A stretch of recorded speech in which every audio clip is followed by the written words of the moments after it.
Assalamualaikum warahmatullahi wabarakatuh. Jumpa lagi di Radio Jurik. Alangkah lebih baiknya buat yang baru menemukan Radio Jurik, bantu di subscribe dan dipicit tombol loncengnya. Terima kasih. Kali ini Radio Jurik memiliki cerita yang berjudul Darah Haid. Kita langsung aja ke ceritanya. Selamat mendengarkan.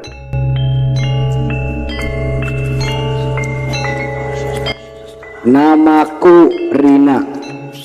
Kejadian ini ku alami ketika di sela-sela akhir semester menuju pembagian rapot yang kebetulan juga saat itu aku sedang haid.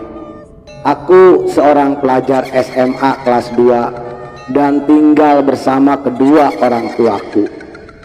Sebelumnya aku tidak mempercayai mitos-mitos tentang darah haid yang katanya bisa mengundang kuntilanak, karena kuntilanak menyukai bebauan seperti darah haid. Pagi hari sebelum berangkat sekolah, aku selalu sarapan bersama kedua orang tuaku. Sekitar pukul 6 pagi, aku sedang haid saat itu.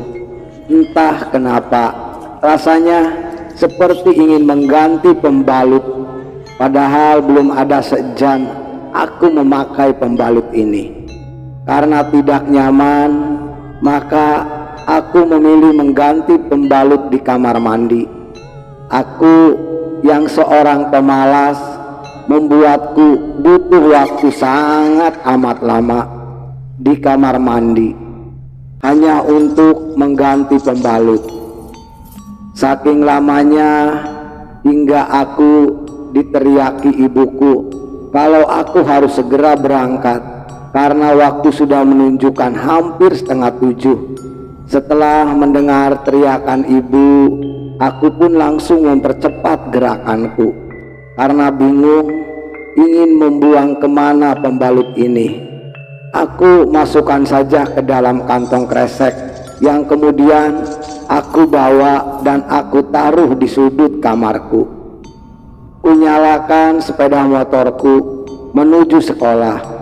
Ya, aku sudah mempunyai KTP dan SIM untuk mengendarai motor metik kesayanganku. Seperti biasanya aku berkendara layaknya seorang pelajar yang sudah telat.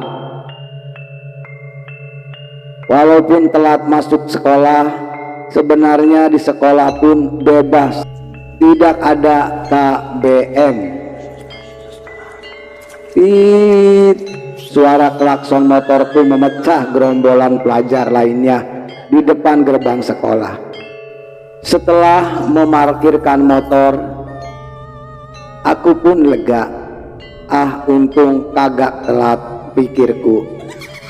Saat aku berdiri, aku melihat jok motorku seperti ada noda. Ya, itu adalah noda darah haid. Sialan, bocor nih, ucapku dalam hati. Hei Rini, kenapa lo? Tanya seorang temanku yang bernama Resti namanya. Bocor nih gue, jawabku. Nih, sambil memberikan sebuah pembalut yang dibungkus plastik. Pakai punya gue, ucap temanku. Oke, tapi anterin dulu gue dong ke kamar mandi, ajakku. Ya udah, ayo, ucap temanku. Saat sampai di kamar mandi, temanku Resti tidak ikut masuk, tetapi hanya menunggu di depan pintu kamar mandi yang aku kunci. Kamar mandi di sekolahku memang diberikan sebuah cermin kecil untuk berkaca. Seusai membuang air, saat aku mengganti pembalut, rasanya ada yang aneh. Iya, pembalutku tidak penuh. Dan aku baru sadar kalau celana dalam yang aku pakai pun tidak tembus darah. Tapi kenapa rok abu-abu yang aku pakai dan jok motor ada darahnya. Karena aku merasa aneh, aku tetap mengganti pembalut dan mengganti seragam putih abu-abuku menjadi baju olahraga. Saat di kelas aku ceritakan semuanya kepada Resti. Dimulai dari saat pagi, tiba-tiba pembalut yang aku pakai jadi penuh darah, jok dan rok yang ada darahnya, sedangkan celana dalam dan pembalut yang kupakai tidak ada darahnya. Resti yang seorang maniak pada hal-hal gaib pun mulai menghubungkan dengan mitos haid dan kuntilanak. Aku tidak takut, justru ketawa karena mana ada kuntilanak pagi-pagi gini. Resti terus meyakinkan bahwa itu semua ulah kuntilanak.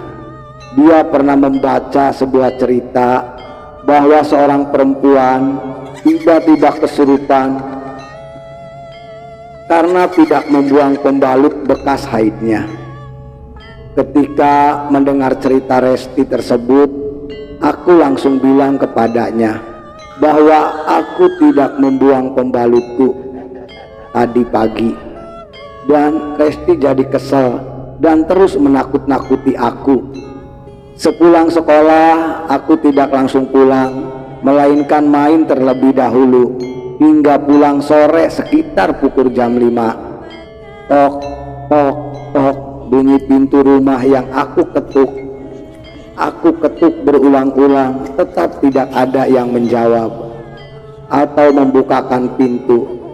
Aku telepon ibu dan katanya ibu dan bapak sedang ada acara hingga larut malam, sehingga kunci pintu ditaruh di atas pot yang digantung dan sudah disediakan makanan di dapur. Setelah dapat masuk ke dalam rumah, aku pun bermalas-malasan. Suara azan maghrib terdengar, sedangkan aku masih memakai seragam dan belum mandi. Karena gatal, akhirnya aku putuskan untuk mandi, menyegarkan badan yang telah lelah selama ini. Saat hendak masuk ke dalam kamar mandi, sepintas aku teringat pembalut bekas haid tadi pagi. Tapi setelah ku cari sudah tidak ada. Paling udah diambil ibu, pikirku saat itu. Aku nyalakan shower saat sedang mandi. Rasanya seperti ada yang menggedor-gedor pintu depan rumah. Karena penasaran, maka aku matikan shower agar lebih terdengar. Ternyata benar, ada yang menggedor-gedor pintu. Aku teriak, "Iya, sebentar, ya sebentar," dan langsung mengeringkan badan serta memakai tank top dan celana karena mengira kalau ibu dan bapakku pulang. Saat aku buka pintu, ternyata tidak ada siapa-siapa di sana. Tak peduli apapun itu, aku kembali ke kamar karena malas melanjutkan mandi. Jadi aku lebih memilih menonton TV. Belum lama menonton TV, aku mendengar suara Resti memanggil saat aku keluar. Ada Resti di sana. Dia ingin menginap semalam di rumahku karena orang tuanya pergi keluar kota hingga besok dan dia tidak berani tidur sendirian. Dengan senang hati aku terima dan aku suruh dia masuk. Saat kita sedang asik menonton TV, aku ceritakan lagi apa yang aku alami tadi kepada Resti. Saat sedang bercerita, seketika bau amis tercium. Bau amis darah haid sangat tajam tercium, bahkan membuatku dan Resti seperti ingin muntah. Rin, bu apa sih? Tanya Resti. Karena aku tidak tahu, maka aku hanya menggelengkan kepala.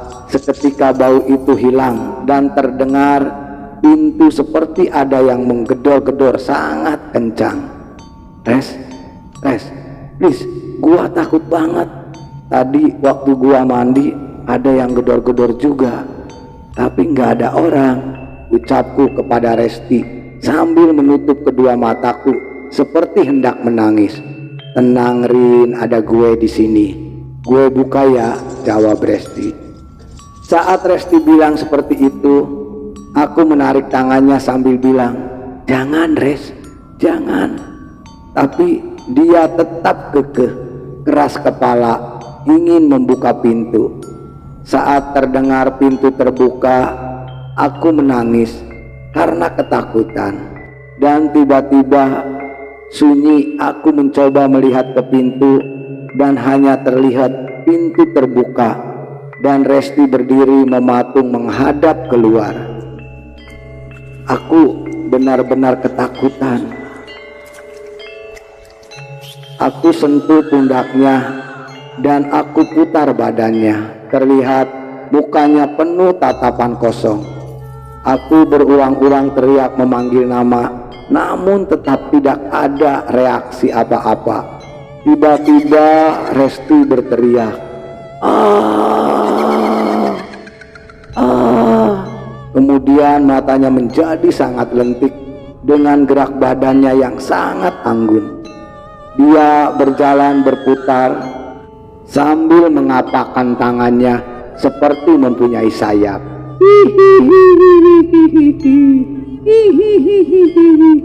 Suara tawa yang melengkung keluar dari mulutnya. Aku berteriak dan menangis sangat kencang hingga membuat beberapa tetanggaku keluar dari rumahnya dan berusaha menolong aku. Seorang bapak-bapak yang baru saja pulang dari masjid yang aku tidak tahu namanya. Beliau menyeretku keluar dari rumah dan menyuruh warga lainnya menenangkanku. Kamu kenapa? Kamu kenapa? Ada apa? Pertanyaan-pertanyaan yang aku dengar dari warga lainnya secara berantai. Karena masih panik dan kaget, aku berteriak, "Diam! Diam!" Sambil menangis. Akhirnya warga diam dan menenangkanku. Aku berdiri dan melihat seorang bapak yang tadi menolongku seperti sedang berusaha menyadarkan Resti. "Balikin dia!" teriak Resti yang sedang disadarkan oleh bapak itu. Aku tidak mendengar dengan jelas.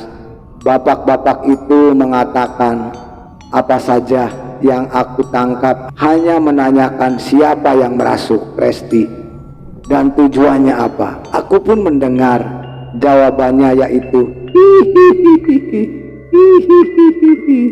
"Aku kuntilanak, aku suka sama darahnya." Aku langsung lemas mendengar itu dan seketika pingsan. "Neng, bangun. Neng, bangun, Neng. Bangun, Neng." Bapak-bapak tadi menyadarkanku dari pingsan. "Kamu nggak apa-apa, semuanya sudah aman kok. Temanmu juga sudah sadar lagi," ucap bapak-bapak itu. Aku duduk dan menyender ke dinding dan bertanya, "Kenapa Pak tadi aku?" "Bapak tahu kamu sedang haid dan tidak menjaga kebersihan dengan baik. Kamu nggak membuang pembalutmu kan? Bapak menemukan tadi di sudut kamar kamu." Kuntilanak itu yang menunjukkan dia bilang kalau dia memang suka dengan bebauan seperti darah haid. Jawab bapak-bapak tersebut. Aku hanya mengangguk. Itu ibu sama ayah juga sudah datang. "Kamu yang tenang ya nak, jangan lupa jaga kebersihan, karena kotoran itu adalah makanan kuntilanak setan." Pesan terakhir dari bapak-bapak itu. Kemudian beliau berdiri dan bersalaman dengan orang tuaku dan pergi begitu saja. Keadaan Resti yang sudah sangat baik. Tinggal aku sendiri yang masih terkujur lemas di atas kasur. Sekitar setengah jam kemudian aku merasakan sudah segar. Aku dan Resti tidur sekamar. Kami tidak takut lagi dengan ancaman-ancaman yang datang dan makhluk gaib tersebut. Kami mendapatkan sebuah pelajaran bahwa kebersihan itu sangat penting. Jangan membiarkan setan mendapatkan makanannya di rumah yang kita tinggali. Dan pada akhirnya, setelah mengalami pengalaman tersebut, aku sangat menjaga bekas haidku. Tamat. Itulah cerita Radio Jurik yang memiliki judul Darah Haid. Semoga cerita ini bisa menghibur teman Radio Jurik semuanya. Alangkah lebih baiknya sebelum meninggalkan Radio Jurik bantu di subscribe dan dipijit tombol loncengnya. Terima kasih. Buat teman Radio Jurik semuanya, selamat beraktivitas dan tetap semangat. Hantu itu ada.